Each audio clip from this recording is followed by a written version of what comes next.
Shalom Bapak Ibu Saudara yang dikasihi Tuhan, apa kabarnya pada hari ini? Jumpa lagi dengan saya di Apa Kata Firman Tuhan pada hari ini. Mari Bapak Ibu Saudari yang dikasihi Tuhan, kita buka Alkitab kita dari surat 2 Korintus pasalnya yang ke-12 ayat yang ke-9. Tetapi jawab Tuhan kepadaku, cukuplah kasih karuniaku bagimu, sebab justru dalam kelemahanlah kuasaku menjadi sempurna. Sebab itu terlebih suka aku bermegah atas kelemahanku, supaya kuasa Kristus turut menaungi aku. Saya jadi teringat saat wawancara pekerjaan, pertanyaan yang ditanyakan kepada saya, mungkin saudari yang mendengarkan firman Tuhan pada hari ini juga merasakan pengalaman yang sama. Saat ditanya, coba sebutkan apa yang menjadi kelebihanmu. Saya menjawab yang saya tahu berdasar penilaian orang lain. Lalu ditanya kembali, apa kelemahanmu? Saya kembali menjawab berdasar orang lain juga. Tapi saya ditanya, bagaimana dengan dirimu sendiri menanggapinya?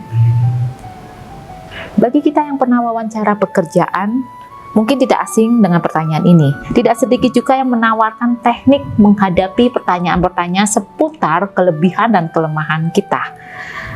Menarik juga, dari setiap jawaban yang diberikan bisa dipakai untuk menilai seorang. Seperti ini contohnya, saya kutip dari sebuah artikel di internet.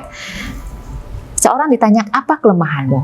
Orang ini akan menjawab, saya sedikit workaholic. Jadi saya cenderung mengambil terlalu banyak pekerjaan.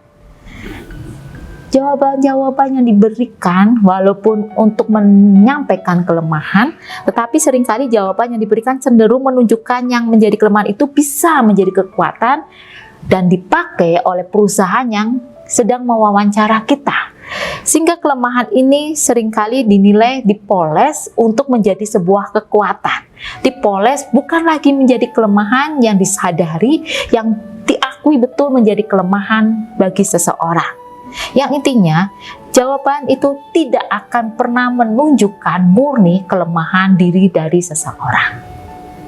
Memang bukan hal yang mudah dan tidak bisa sembarangan kita menunjukkan kelemahan kita kepada orang lain, termasuk orang yang belum kenal dengan kita atau kita tidak kenal orang tersebut. Sikap waspada perlu, tetapi bukan berarti kita menjadi orang yang mengabaikan atau menutupi kelemahan diri demi bisa selalu dilihat menjadi orang yang kuat tanpa kelemahan sehingga disegani dan ditakuti orang. Rasul Paulus, orang yang berlatar belakang hebat, kemampuan, pengetahuan, pengalaman, tetapi juga memiliki kelemahan yang diakui Paulus saat itu merugikan orang lain, merugikan Kristus juga. Apalagi saat semua yang pernah dilakukan dan dipandang hebat, saat dia mengenal Kristus, itu semua dianggap menjadi sebuah hal yang sia-sia, menjadi sebuah hal yang justru menjadi kelemahan dia untuk mengasihi sesama manusia. Tetapi kita bisa melihat Paulus, bahkan di bacaan kita hari ini di situasi yang menyudutkan, di mana Paulus dituntut untuk mempertaruhkan kehormatannya sebagai seorang rasul, Paulus tetap tidak segan menunjukkan kelemahannya. Tetapi Paulus tetap menempatkan diri bahwa apa yang menjadi kelemahannya itu bukanlah kelemahan yang membuat dia putus asa, kelemahan yang membuat dia merasa tidak berdaya. Paulus mengakui dia mempunyai kelemahan, tetapi apa yang menjadi kekuatan di dalam dirinya adalah perkenan Allah yang mau melengkapi Paulus di dalam kelemahannya, yang mau menguatkan Paulus untuk dipakai Allah bekerja, untuk di dalam pekerjaan yang Allah miliki. Kita memiliki kelemahan, setiap kita, siapapun, dari sejak lahir atau mungkin seiringnya waktu. Kita berelasi, kita menjalani kehidupan kita akhirnya menyadari bahwa kita memiliki kelemahan yang belum tentu juga dimiliki oleh orang lain. Tetapi bukan berarti itu membuat kita rendah diri atau mengabaikan bahwa kita tidak bisa apa-apa dan kemudian kita merasa menyerah dan tidak mau berjuang di dalam kehidupan ini. Ataupun saat kita mengakui kelemahan dan kita kemudian merasakan bahwa Allah ada di dalam kehidupan kita, membela kita, dan kita merasakan bahwa kita menjadi orang yang super power. Kita bisa hidup enak-enakan hanya menantikan Allah bekerja. Bapak Ibu Saudara-saudari yang dikasihi Tuhan, bagi kita untuk melihat kelemahan seringkali membuat kita merasa membutuhkan orang lain, atau bahkan kita membutuhkan orang lain untuk menunjukkan kelemahan kita.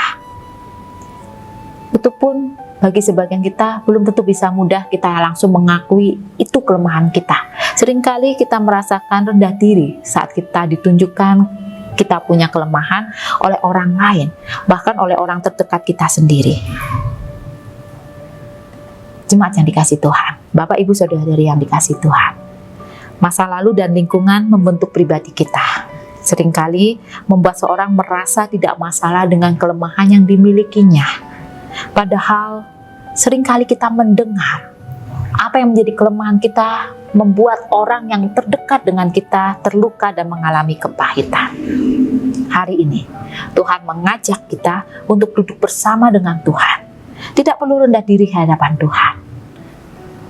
Ajaklah Tuhan dan izinkan Tuhan untuk menyingkapkan semua keberadaan kita, kelemahan kita, ketidakberdayaan kita, termasuk apapun yang membentuk kita menjadi sebuah pribadi, menjadi sosok pribadi yang selama ini seringkali tidak berkenan di hadapan Tuhan. Menjadi lemah di hadapan Tuhan bukanlah hal yang memalukan, karena Dia punya tujuan untuk membentuk kita lebih baik dan menolong kita untuk mengatasi kelemahan kita. Tetapi bukan karena kita hebat, tetapi karena kasih dan anugerah Tuhan yang begitu mengasihi kita, yang begitu menginginkan kita untuk menjadi manusia yang selamat. Siapkan diri, jadilah jujur di hadapan Tuhan. Tunjukkan kelemahan kita, izinkan Tuhan bekerja di dalam kehidupan kita. Tuhan mengasihi dan menolong kita. Amin.